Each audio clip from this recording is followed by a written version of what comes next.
यो के हाम्रो स्टुडेन्टहरूको मोबाइल र घडी नष्ट गरिदिएको विषयमा के हाम्रो एजुकेसन मिनिस्टर सुस्मित पोखरेलजी पनि बोल्नुभयो नि त। उहाँले भन्नुभयो कि यसरी अरूको सम्पत्ति नष्ट गरिदिने गैर कानुनी छ भनेर।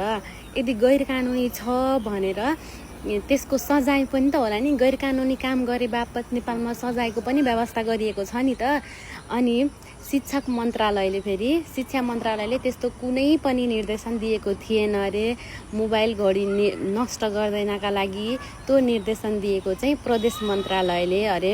प्रदेश मन्त्रालयले निर्देशन दिएपछि त अब यस्तो गर्ने गैर कानुनी हो भनेर शिक्षक मन्त्रीले नै भनेपछि त त्यसको सजाय पनि तोकिएको छ कि त जति नष्ट गरिदिएको त फिर्ता गरिदिने होला कि त त्यसको केही न केही सजाय त होला नि त। अनि त्यसको जवाबदेहिता चाहिँ कहिले दिनुहुन्छ नि प्रदेश मन्त्रालयले कहिले दिने त्यो चाहिँ अझै पनि आएको छैन है। के छ कस्तो छ।